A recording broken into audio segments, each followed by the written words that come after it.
اس کا کام قانون کی بالادستی قائم رکھنا تھا، لیکن ان لوگوں کا زیادہ وفادار تھا جو اس کا بینک بیلنس بڑھا رہے تھے۔ اوہ تم! سب انسپیکٹر ظہور اسے دیکھ کر رک گیا۔ اچھا ہوا تم خود ہی آ گئے، ورنہ تمہاری تلاش میں مجھے رحیم یار خان جانا پڑتا۔ کیا بات ہے، اتنی شد و مت سے میری تلاش کیوں ہو رہی ہے؟ کیا یہاں کوئی قتل ہو گیا ہے یا کسی کو اغوا کر لیا گیا ہے؟ دلاور نے اسے گھورا۔ تمیز سے بات کرو، تمہیں ابھی اور اس وقت اندر کر سکتا ہوں۔ سب انسپیکٹر ظہور گھرایا۔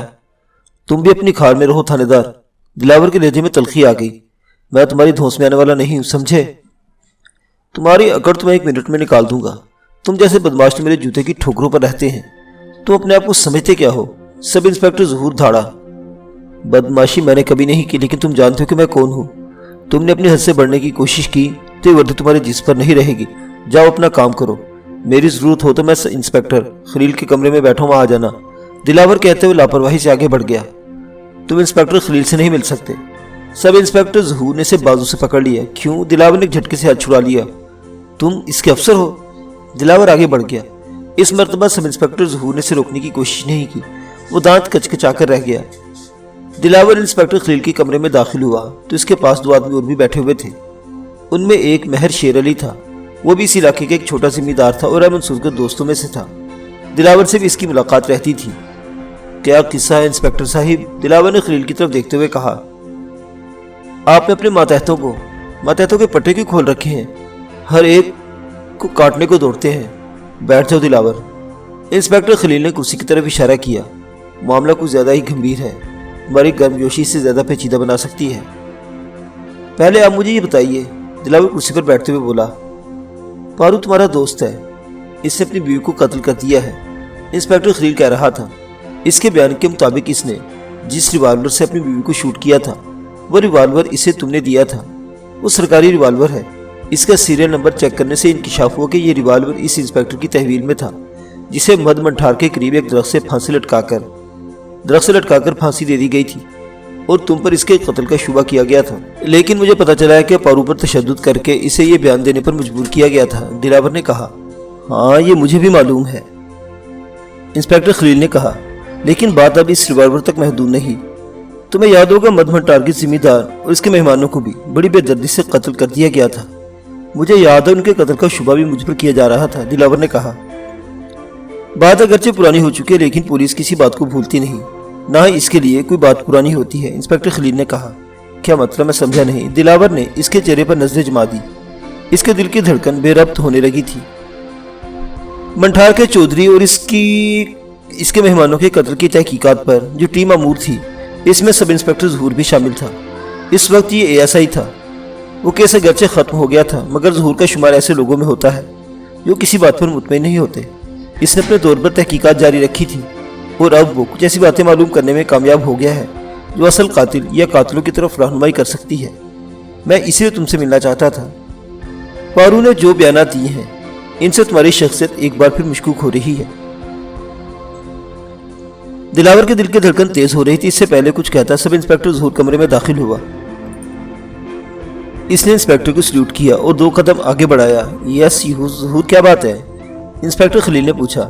سر، سب انسپیکٹر ظہور نے کہا، میں مد منٹھار کے چودھری اور اس کے مہمانوں کے قتل کی تفتیش کے سلسلے میں دلاور کو حراست میں لینا چاہتا ہوں۔ سب انسپیکٹر، دلاور نے اسے گھورا، تمہیں معلوم ہونا چاہیے کہ عدالت مجھے اس کیس میں باعزت طور پر بری کر چکی ہے۔ میں قانون سے واقف نہیں ہوں، لیکن اتنا جانتا ہوں کہ تم مجھے حراست میں لے کر عدالت کے فیصلہ کو توہین کرو گے۔ اگر تم دوبارہ اس کیس کی تفتیش کرنا چاہتے ہو تو پہلے عدالت میں جا کر اس مقدمے کی فیصلے کی نظر ثانی اور از سر نو تفتیش کی درخواست دے دو۔ اس کے بعد مجھے حراست میں لینا۔ ہاں، اس کے علاوہ مجھ سے کوئی جرم سرزد ہوا ہو تو میں تمہارے سامنے موجود ہوں، مجھے ہتھکڑی لگا سکتے ہو۔ لیکن جہاں تک مجھے یاد پڑتا ہے میں نے کوئی جرم نہیں کیا اور نہ ہی کئی دنوں سے اس علاقے میں موجود رہا ہوں۔ ٹھیک ہے، سب انسپیکٹر ظہور نے اسے گھورا، لیکن میں تمہیں چھوڑوں گا نہیں۔ وہ تیزی سے باہر نکل گیا۔ تم نے وہ ریوالور کہاں سے لیا تھا؟ سب انسپیکٹر ظہور کے جانے کے بعد انسپیکٹر خلیل نے اس کے چہرے پر نظر جماتے ہوئے کہا۔ میں کسی ریوالور کے بارے میں نہیں جانتا، دلاور نے جواب دیا۔ دیکھو دلاور، انسپیکٹر خلیل نے کہا، میں جانتا ہوں کہ تم ایک شریف نوجوان ہو۔ اگر تم میں شرافت نہ ہوتی تو مہر شیر علی اور رائے منصور جیسے معززین تمہاری پشتناہی نہ کرتے، لیکن پارو کے بیان کے مطابق معاملہ کچھ الجھ سکتا ہے۔ ابھی تو آپ نے تسلیم کیا تھا کہ اس سے یہ بیان زبردستی لیا گیا ہے۔ دلاور بولا، ہاں لیکن ایک بات ریکارڈ پر آ چکی ہے، وہ اگر چاہے تو عدالت میں اپنے بیان سے منحرف ہو سکتا ہے، لیکن اس سے پہلے جو مشکلات پیدا ہوں گی اس کا تم اندازہ لگا سکتے ہو۔ میرا اس ریوالور سے کوئی تعلق نہیں ہے، دلاور نے پھر کہا۔ ٹھیک ہے، انسپکٹر خلیل نے گہرا سانس لیتے ہوئے کہا، اب تم جا سکتے ہو، ضرورت ہوئی تو تمہیں دوبارہ بلوا لوں گا۔ شکریہ جی، دلاور نے کہا۔ میں پارو سے مل سکتا ہوں؟ نہیں، انسپکٹر خلیل نے نفی میں سر ہلا دیا۔ دلاور انسپکٹر اور مہر شیر علی سے ہاتھ ملا کر باہر آ گیا۔ مشتاق برآمدے میں ایک کانسٹیبل سے سرگوشیاں کر رہا تھا۔ دلاور کو دیکھ کر اس نے کانسٹیبل سے ہاتھ ملایا اور دلاور کے ساتھ چل پڑا۔ وہ دونوں تھانے سے نکل کر سیدھے گھر ہی آئے تھے۔ دلاور کا ذہن بری طرح الجھ گیا تھا۔ وہ سوچ رہا تھا کہ اگر پولیس نے واقعی دوبارہ تفتیش شروع کر دی تو وہ شکنجے میں آ جائے گا۔ پارو اس کا شریک جرم تھا اور پولیس کی حراست میں تھا۔ وہ سب انسپکٹر ظہور کو بھی اچھی طرح جانتا تھا۔ اس نے ریوالور کے بارے میں اس کا بیان حاصل کر لیا تھا اور منٹھار کیس میں بھی اس کی زبان کھلوا سکتا تھا۔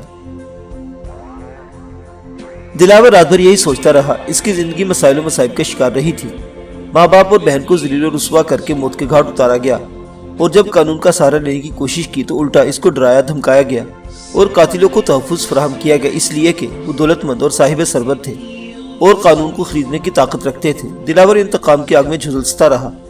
وہ قانون کا سہارا لینے کی کوشش کرتا رہا، مگر اس کی کوشش رائگاں گئی۔ دوڑ دھوپ بیکار ثابت ہوئی۔ قانون کے محافظ خریدے جا چکے تھے اور پھر دلاور نے خود انتقام لینے کا فیصلہ کر لیا۔ وہ اکیلا کچھ نہیں کر سکتا تھا۔ پارو اس کا دوست تھا، وہ اس کی خاطر زندگی داؤ پر لگانے کو تیار ہو گیا۔ اپنے ماں باپ اور بہن کی رسوائی اور قتل کا انتقام تو اس نے لے لیا، لیکن خود اپنی زندگی بچانے کے لیے بھاگ دوڑ شروع کر دی۔ اس موقع پر رائے منصور فرشتہ رحمت بن کر اس کی مدد کو آ گیا۔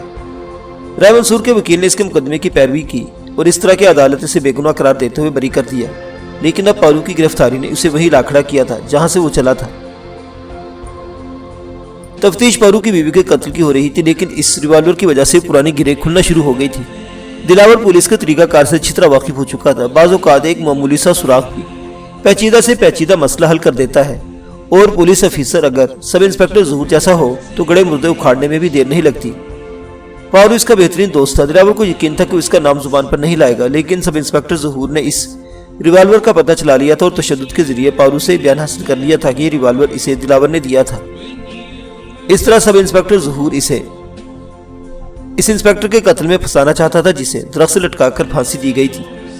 اس طرح اور بھی بہت سی باتیں سامنے آ سکتی تھی۔ رات کے پچھلے بار دلاور کی آنکھ لگ گئی۔ صبح دھوپ پھیل چکی تھی جب مشتاق نے اسے جھنجھوڑ کر جگایا۔ کیا بات ہے، سونے کیوں نہیں دیتے؟ دلاور نے کسمکاتے ہوئے کہا۔ پارو ختم ہو گیا، مشتاق نے کہا۔ رات کو پولیس نے اس پر اتنا تشدد کیا کہ وہ مر گیا۔ کیا؟ دلاور ایک جھٹکے سے اٹھ کر بیٹھ گیا۔ رات کو اس نے تھانے میں خوشی محمد کانسٹیبل کو 5000 دینے کا وعدہ کیا تھا، مشتاق نے کہا۔ اس نے رات کو پارو پر اتنا تشدد کیا کہ اسے ہسپتال لے جانا پڑا، لیکن اس کا وقت پورا ہو گیا تھا۔ ہسپتال پہنچائے جانے کے 1 گھنٹہ بعد وہ ختم ہو گیا۔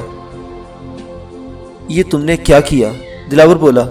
اس کا بیان پولیس کے پاس موجود ہے جو میرے خلاف استعمال کیا جا سکتا ہے۔ وہ زندہ رہتا تو عدالت اس بیان سے منحرف ہو سکتا تھا۔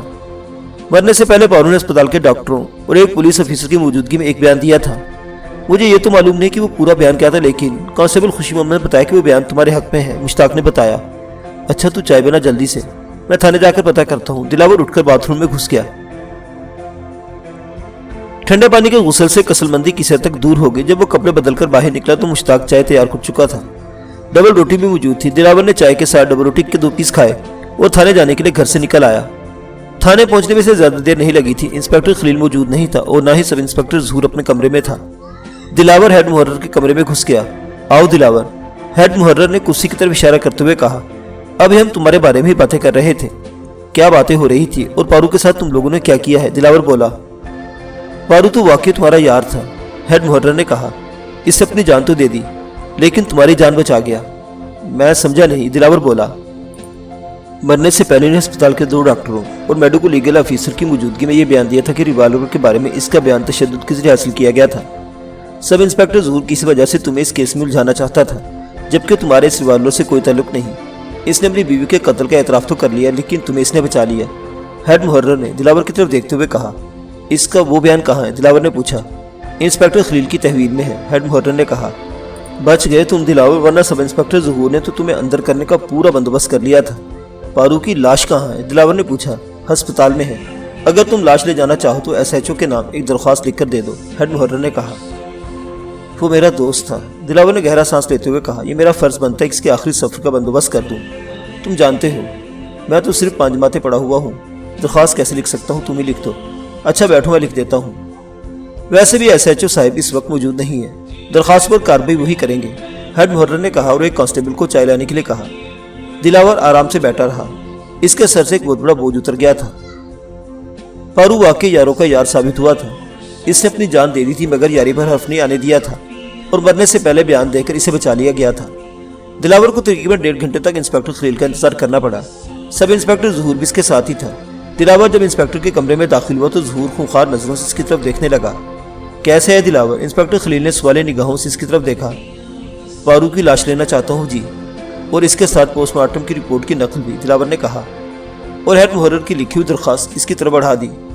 لاش کا پوسٹ مارٹم تو نہیں ہوا، انسپکٹر خلیل نے کہا، البتہ لاش کو تدفین کے لیے جا سکتے ہو۔ مطلب یہ کہ تم بچ گئے ہو، اب زیادہ پھیلنے کی کوشش مت کرو، سب انسپکٹر ظہور نے ناگواری سے اس کی طرف دیکھتے ہوئے کہا۔ میں اگر پوسٹ مارٹم کا قانونی مطالبہ کر رہا ہوں تو ایک جائز بات ہے، اور تم جیسے لوگ وردی پہن کر لوگوں کو قتل کرتے پڑے تو وہ قانونی بات ہے، دلاور نے بھی اسے گھورتے ہوئے جواب دیا۔ پارو تمہاری تحویل میں تھا، تم اس کیس کی تفتیش کر رہے تھے، تم نے اسے تشدد کر کے موت کے گھاٹ اتار دیا اور کہتے کو میں پھیلنے کی کوشش نہ کروں۔ قتل تو قتل ہی ہوتا ہے سب انسپکٹر صاحب، چاہے وہ سادہ کپڑوں میں کیا جائے یا پولیس کی وردی پہن کر، میں اس معاملے کو اوپر تک اٹھاؤں گا۔ تم نے اسے قتل کیا ہے، اس کی موت حرکتیں قلب بند ہو جانے کی وجہ سے واقع ہوئی ہے، سب انسپکٹر ظہور نے کہا۔ نہیں، تم نے اس پر بے پناہ تشدد کیا تھا، تم اس کی موت کے ذمہ دار ہو، میں اس سلسلے میں عدالت سے رجوع کروں گا، دلاور نے کہا۔ کل رات تک وہ خوفزدہ تھا، لیکن پارو کے نزاعی بیان کے بارے میں معلوم ہونے کے بعد وہ نڈر ہو گیا تھا۔ دلاور، انسپکٹر خلیل نے اس کی طرف دیکھتے ہوئے کہا، بعض باتیں ایسی ہوتی جنہیں نظر انداز کر دینا ہی بہتر ہوتا ہے، ہم نے بھی تمہارے بارے میں بہت سی باتیں نظر انداز کر دی ہیں، تم بھی پوسٹ مارٹم والی بات کو نظر انداز کر دو، اس طرح ہم بھی بہت سی مشکلوں سے بچ جائیں گے اور تم بھی۔ لیکن انسپکٹر صاحب، ٹھنڈے دماغ سے سوچو دلاور، انسپکٹر خلیل نے اس کی بات کاٹ دی۔ پارو نے اپنے آخری بیان میں اپنی بیوی کے قتل کا اعتراف کر لیا تھا، مقدمہ چلتا تو اسے عدالت سے بھی موت کی سزا ہی ملتی، وہ عدالت میں پیش ہونے سے پہلے ہی مر گیا، اس کی بھی جان چھوٹ گئی اور اس نے تمہیں بھی بچا لیا۔ میں سمجھتا ہوں اس نے تم پر بہت بڑا احسان کیا ہے، اس کے احسان کا بدلہ یہی کہ اسے عزت و احترام سے دفن کر دو۔ اس کی موت کی تحقیقات کرانے کے چکر میں پڑو گے تو پارو کو یا تمہیں اس کا کوئی فائدہ نہیں ہوگا، سوائے اس کے کھینچا تانی ہوگی، پولیس کو بھی اور تمہیں بھی، اور تم جانتے ہو کہ پولیس اس سے کوئی فرق نہیں پڑے گا، یہ کوئی نئی بات نہیں ہوگی، سب کچھ پولیس والوں کی زندگی کا لازمی حصہ ہے، اس کیس سے کوئی فرق نہیں پڑے گا، لہٰذا میرا مشورہ ہے کہ اپنی زبان بند رکھوں۔ دلاور نے اس کی بات کاٹ دی۔ یہی سمجھ لو، انسپکٹر خلیل نے کہا، تم اسے بھول جاؤ، ہم بھی کچھ باتیں بھول جائیں گے۔ ٹھیک ہے، دلاور نے گہرا سانس لیتے ہوئے کہا۔ حقیقت یہ تھی کہ وہ بھی اس جھنجھٹ میں پڑنا نہیں چاہتا تھا، وہ تو سب انسپکٹر ظہور کو ذرا دبانا چاہتا تھا۔ انسپکٹر خلیل کی بات مان کر اس نے گویا ان پولیس والوں پر بہت بڑا احسان کیا تھا۔ ٹھیک ہے، میں بھول جاتا ہوں، پارو کی لاش مجھے کب ملے گی؟ میں لیٹر دے دیتا ہوں، تم ہسپتال جا کر لاش لے لینا، انسپکٹر خلیل نے کہا اور محرر کو بلا کر اسے لیٹر تیار کرنے کی ہدایت کی۔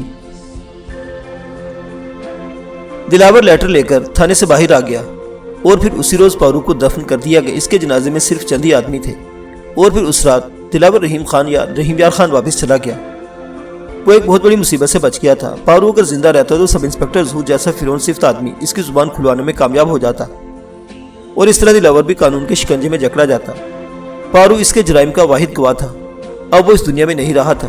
دلاور اب مطمئن تھا، یہ خطرہ ہمیشہ کے لیے ٹل گیا تھا، لیکن دلاور اچھی طرح جانتا تھا کہ اس کی مصیبتوں کا دور ختم نہیں ہوا۔ اس پر انسپکٹر صوبہ خان کے قتل کا بھی شبہ تھا، اس قتل سے اس کا کوئی تعلق نہیں تھا۔ جن دنوں صوبہ خان کو قتل کیا گیا تھا وہ رحیم یار خان میں نہیں تھا، وہ اپنی عدم وجودگی کا ثبوت فراہم کر سکتا تھا، لیکن وہ اچھی طرح جانتا تھا کہ حسینہ بیگم اور اس کا بیٹا شبیر درانی اس کے پیچھے لگے ہوئے تھے۔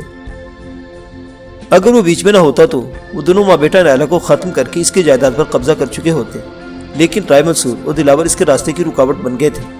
رائے منصور ایک بڑا زمیندار تھا، اس کے تعلقات بھی بہت اوپر تک تھے، شبیر درانی وغیرہ اس کے خلاف تو کچھ نہیں کر سکتے تھے، البتہ وہ دلاور کو راستے سے ہٹانے کی بھرپور کوشش کر رہے تھے۔ حسینہ بیگم نے پولیس کو بیان دیا تھا کہ انسپکٹر صوبہ خان کی لاش دریافت ہونے سے ایک دن پہلے دلاور کو اس طرف جاتے ہوئے دیکھا گیا تھا، حالانکہ اس روز وہ کچیلوں میں تھا، لیکن حسینہ بیگم کے اس بیان سے صاف ظاہر ہوتا تھا کہ وہ اسے پھنسانے کی وہی کوشش کر رہی تھی۔ لیکن پارو کے کیس میں سرکاری ریوالور کا معاملہ کسی طرح آ گیا تھا۔